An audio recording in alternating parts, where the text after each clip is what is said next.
Hey guys, I'm Jax and this is my spoiler-free review for the new horror film, Abigail. So when I say I'm going to do a spoiler-free review, in a lot of ways it's going to be a spoiler review. It really depends on what you consider to be a spoiler, because if something's in the trailer, especially the first trailer they released for the movie, is that a spoiler? Because in a lot of ways I would say no, but then I saw the movie and I would say yes. We all know trailers love to ruin films in their entirety, but Abigail I feel like is a different type of spoiler. So whilst I had a lot of fun with Abigail and I thought it was a totally awesome, cool film, I feel like there's not that much to discuss about it, except for the fact that the trailer, I feel, spoils the movie. But by spoiling the movie, does the trailer ruin the movie? And what is a spoiler in terms of something like this? And how do you even market a film like this, in which there is essentially one thing going on and you've got one trick up your sleeve? So how do you market the film? So I don't know, all of that stuff I find very interesting. So before I get to my review of the trailer for Abigail, almost more so than the film, my brief spoiler-free review for Abigail is, it is awesome. It is over-the-top, gory, insane, stupid, campy, dumb fun. The basic premise is that 6 guys kidnap this little girl and hold her for ransom in this mansion. But then they find out who the dad is and they realize, oh no, that guy sucks. And so maybe these 6 guys who've kidnapped this little girl have bitten off more than they can chew. That's the premise, that's all you need to know. Do not watch a trailer, do not see a poster, don't look at anything to do with this movie. Keep your eyes away from this movie, because the marketing really wants to just ruin your fun. It wants to ruin the movie. Trailers have been annoying me for, forever, with ruining and spoiling things. But this one, I don't know why, but it's really grinded my gears and frustrated me. And so yes, this will be in some ways a review for Abigail, but in a lot of ways, this is really just going to be a review for the Abigail trailer, and trailers in general, and the state of cinema or whatever. Oh God.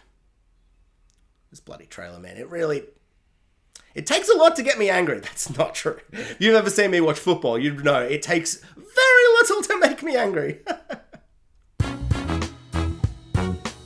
And you might be thinking, I've seen the trailer. I know what you're talking about. I know the reveal, the twist, the turn, the big thing the film does. I know. It doesn't seem like that much of a spoiler. It seems like that's just the whole movie. Yes, that's what the trailer would imply. The trailer implies that that's the whole movie. But it's not. That's the back half of the movie. The first 45 minutes of this movie is building up to the turn, to the twist. It is essentially one movie, and then something happens, and it's another movie. The trailer just implies it's just the one movie, and that twist happens like 5 minutes in. It happens like 45 minutes in. And honestly, that kind of annoyed me, because it just felt like a movie where I'm like, oh, I just wish I had seen this on streaming, and I just was like, oh, Abigail, oh, that poster looks kind of fun. Oh, it's by the guys who did Ready or Not. Watch. And so that's what I really want to talk about. I feel like the marketing of this movie completely ruins the fun of half of this movie, because for so much of the first half, it is setting up and building up to this giant reveal. But when you know it's coming, you spend the whole first 45 minutes being like, get to the thing. Get to the thing. And then when you get to the thing, it's glorious and gory and insane and hilarious and over the top and campy and fun, and the movie loses its mind in the best way. There are some amazing set pieces. The performances from everyone is really, really fun. It becomes a lot funnier at that point. The film just becomes so much better in every way.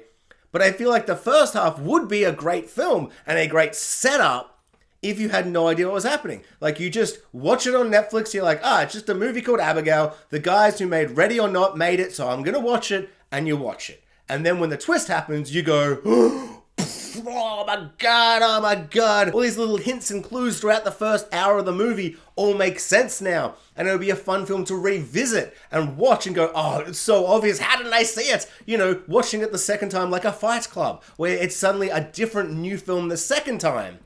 Whereas if you've seen the trailer, it's already that film, but it's not exciting to be like, oh, I didn't notice that the first time. Oh, I didn't notice that. Oh, that's fun, that's fun. It's just the whole time you're like, yeah.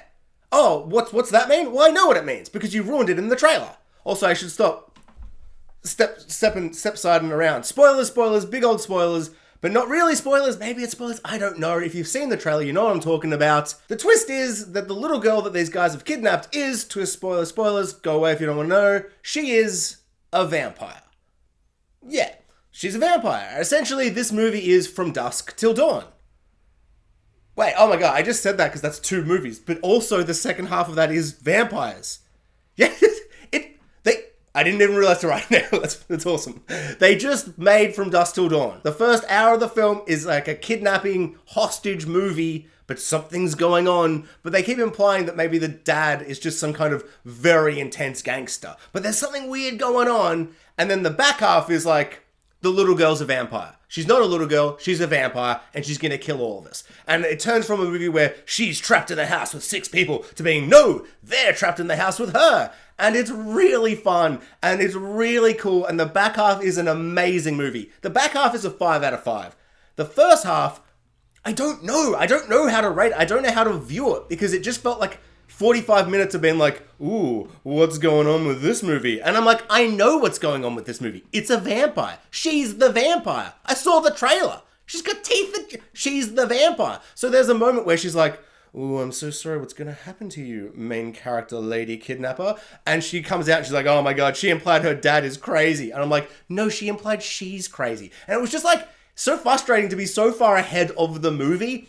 And it's like one of those things where it's like, because of the way the trailer presents this reveal, I expected maybe the first scene in the movie to imply or maybe outright show that she is the vampire, and to like, you know, like to throw all the cards on the table from the beginning. Or the film would spend maybe 10, 15 minutes introducing us to all the characters, and then she'd be like, I'm the vampire, let's do a vampire movie.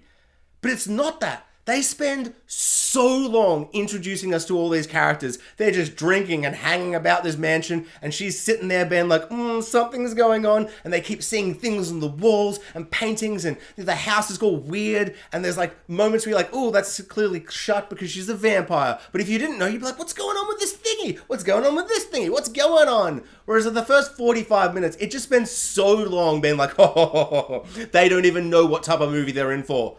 But we do. We all do. We all saw the trailer. It's just... It's only frustrating because I think the movie is so good, but it could be so good. Like, I just think it could be something so surprising and so unique and so fun. And it's just so frustrating that the only reason it's ruined is because of the trailer. Like, everything the film does in the movie works so well to hide the reveal, but also, like, tease it and, like, almost reveal it at times. And you can totally see what's going to happen, but then... It's like, we all know trailers ruin movies. We all know trailers put way too much in the movies. In a lot of ways, a trailer is just like the whole movie with its own 3 little acts, where the first 45 seconds, you're like, ooh, tone, atmosphere, some of the main cast. I'm kind of intrigued. Maybe I'll see this movie. And then the second act of the trailer, you're like, okay, starting to reveal a couple of plot points that maybe I would have liked to know in the movie. Oh, well, we're seeing a lot now, okay. And then you're like, well, at least we don't know what happens at the end of the movie. There's no third act final reveals. And then the third act of the trailer comes out and finishes and just goes, that's the end of the movie. And you go, oh, cool, that's the set piece. That has to be the set piece of the end of the movie. Or that has to be the final monster chase fight scene because of everything I've seen in the trailer. And it's just so frustrating because trailers just love to ruin movies. And then on the very off occasion that the trailer, the first trailer they release, doesn't ruin the whole movie, there's a lot of buzz online and everyone's like, oh my God, I don't even know what this film's about. We know the tone and the atmosphere and some of the characters, but what even is this movie? I'm so excited. And then the studio hears that and they hear all the chatter online and like, oh my God, we forgot to ruin the movie in the trailer. Release a second trailer! And they release a second trailer that ruins the whole movie. God, I hate trailers, but I love them. Oh, I just love watching a trailer and being like, oh my God, the thing. That Joker trailer, Joker 2, Joker, now it's a musical. I loved it. It was like, they're showing you it's a musical, but also somehow hiding that it's a musical. How do they do it? How do they do it? Honestly, I just feel like trailers just need to cut the back half of a trailer. Every single trailer is like so good for the first minute and a half, and then the back minute and a half just ruins it and ruins the movie. And it might not ruin the movie. Like, this isn't ruined because of the trailer, but it spoils the movie. I have come to a consensus, a conclusion or whatever. Yes, this film is spoiled by the trailer. It's not ruined. Unless you think by spoiling it, it has ruined it. And then, in fact, it has ruined it. I have just realized that's, like everything in life, it's subjective. Except for the objective truth that trailers ruin movies. Trailers. I'm so worked up, and I shouldn't be. I shouldn't be. This is definitely not me projecting other issues that are going on in my life right now, and I'm just putting them all on to this trailer. Instead of yelling at my son. I'm not doing that. But the one thing most trailers don't do is like show the murderer. Like if it's a murder mystery film, they don't reveal who the murderer is in the trailer. Mostly, probably, or maybe they do, I don't know. It's just baffling because this film can market itself and sell itself without ruining its twist, without ruining its one thing it has, which is that it is two genres, two movies, and the big twist turn reveal is meant to be this big exciting moment. And it would be so cool if everyone who went to see the movie is like, oh man, this movie is gory, it's funny, it's over the top, it's insane, the cast is spectacular, there are some really fun twists and turns, but then you wouldn't have to say, don't look at anything, don't look at the poster, don't look at the trailer. You can be like, check this trailer out. Because you could hype up the first 45 minutes of this movie where these people kidnap this girl, and then you could have snippets and shots of the back half without revealing the vampire twist. Show the gore, show the carnage, show someone screaming and running out the house, and people would go, oh, okay, it's big and gory and over the top. Have one of the reviewers have a thing saying, you'll never guess, this film's got lots packed twists and turns, reveals and revelations or whatever. 4 stars. Or maybe 5 stars if someone really liked it. And then you say it's from the creators of Ready or Not. You like Ready or Not? You'll love this. Because it's so similar to Ready or Not, where there's a premise and there's a situation and then suddenly there's this turn and it gets gory, crazy and fun. And it's got that same comedy, horror, kind of styling, tone, atmosphere that Ready or Not has. And you've got the guys who made Ready or Not, so just market it like that. And then everybody would be talking about this film and there'd be this big excitement over this thing that happens in the movie. And then a week after, we can all talk about how it's a vampire movie. And they just did From Dusk Till Dawn. Okay, so that's probably enough complaining about the trailer, potentially ruining, potentially not ruining the movie. Did I come to some kind of consensus? I don't think so. I think it was just more of a ramble, just trying to get this off my chest. So I didn't burden everyone at work with how much I disliked the trailer. The movie itself, spectacular, super, super fun. The little girl who plays the vampire is sensational. She is exceptional. She is going to be one of the new child stars in films for a little bit until she's like an adult and we go, I liked it when she was a kid. I don't like the fact she's like a teenager / adult now. It kind of makes me feel like I'm old because I remember when she was a child. But if she's an adult now, what does that make me? A very old adult? No siree, I don't like that. Is that just a me problem? Dan Stevens is a standout, so is the girl from the new Scream, you know, not Neve Campbell, but the new one. The one that's new, but she's gone now. Overall, the cast is spectacular, the visuals are really interesting, the film is super, super gory. This film has a lot of fun with the vampire premise, but especially the idea of the vampire who's a ballerina premise. I really like the idea that this vampire's like, oh, I'm stuck in this little girl's body, but she's not having a sook about it. She's kind of like relishing the idea that she can kind of trick and manipulate people. I thought all of that was a lot of fun. There's some really cool little set piece horror moments of her kind of doing ballerina things, but also carnage and vampire stuff. She's all like, argh, but also ballerina stuff. It's a fun little kind of combo situation of those two things. It's a lot of fun. One thing though with her character, and I won't spoil it, somehow there is a spoiler in this film that's already been spoiled. At the end, there are a couple of turns for a couple of characters and their motivations, and like there's some emotional bits where it's kind of this just heel turn for the character that I really thought didn't make any sense. It didn't work at all. It's like, in the context of the film, maybe it works, but in the context of the life of someone who's 200 years old, I don't buy it, bro. I don't buy it, man. I don't buy it. I found it to be pretty contrived and lame and just like, oh, I forgot I was watching a Hollywood movie. Ugh. This is a weird one, because it's like, go see it in the cinema, go see it on the biggest screen you can. But also, if you're lucky enough to, haven't watched this video and I haven't ruined the twist for you, but you haven't seen the trailers and you don't know what's going on, and just one day in like 3 years time, you just surf on Netflix and you just see a movie called Abigail and it says, from the guys who made Ready or Not. And you go, cool, that sounds fun. You watch it. That's the best way to watch this movie. Just watch it with no idea what the hell this film's about, and then halfway you go, oh my god, they're doing From Dusk Till Dawn.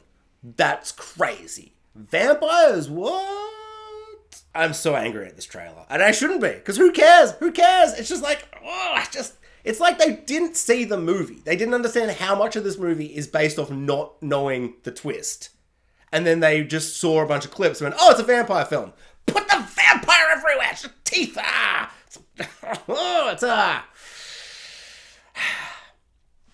It's a pretty good film though. This is a super negative review. This might be the most negative review for a movie that's pretty awesome. Go see it.